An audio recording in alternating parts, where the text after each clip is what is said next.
జోహార్ పుల్వామా అమరవీరులకి జోహార్ జోహార్ భారత్ మాతాకి జై అయితే దాడి ఉందో అత్యంత హేయమైనది. జైషే మహమ్మద్ అనే ఉగ్రవాదులు ఈ దేశ సైనికుల్ని ఎదురుగా పోరాడలేక దొంగచాటున బాంబు పెట్టి పేల్చేసి భారతదేశం గర్వించేటువంటి సైనికుల్ని కోల్పోవడం జరిగింది.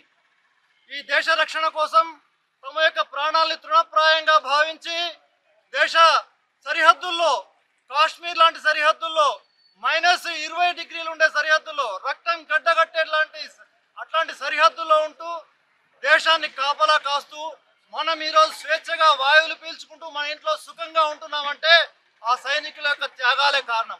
అట్లాంటి మన దేశాన్ని రక్షిస్తున్నటువంటి సైనికుల్ని దొంగ దెబ్బ తీసి సైనికుల్ని చంపినటువంటి ఆ జైషే మహమ్మద్ తీవ్రవాదులు ఎవరైతే ఉన్నారో దాన్ని దేశం అంతా ముక్తకంఠంతో ఖండించింది.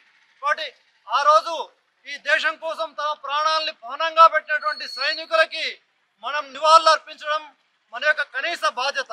ఆ కనీస బాధ్యతను మనం నెరవేరుస్తూ ఈరోజు ధర్మపురి యువతకు అందరికీ ధన్యవాదాలు తెలియజేస్తున్నాను. ఎందుకంటే ఆ సైనికుల యొక్క ఆ త్యాగ ఫలం ఏదైతే ఉందో దాన్ని గుర్తించకుంటే మనం మనుషులమే కాదు. కాబట్టి అట్లాంటి ఒక గొప్ప త్యాగాన్ని గుర్తిస్తూ మనం ఈరోజు వాళ్ళకి క్యాండిళ్లతో నివాళులు అర్పించడం అంటే చాలా గొప్ప విషయం. కాబట్టి ఆ సైనికుల త్యాగాల్ని గుర్తు చేసుకుంటూ వాళ్ళ యొక్క ప్రాణాలని గౌరవిస్తూ ఈ దేశం కోసం వాళ్ళు అర్పించినటువంటి అంటే వాళ్ళు ఈ దేశం కోసం ఏదైతే ప్రాణాలు త్యాగం చేసిండ్రో అంటే ఆ త్యాగాన్ని గౌరవించడం, ఆ త్యాగాన్ని గొప్పతనాన్ని శ్లాఘించడం మనకి కనీస బాధ్యత. బట్ అట్లాంటి వీరులకి మనం వినమ్రంగా మన యొక్క శిరస్సు వంచి శ్రద్ధాంజలి అర్పిస్తున్నాం. బోలో బోలో భారత్ మాతా కి జై, జోహార్.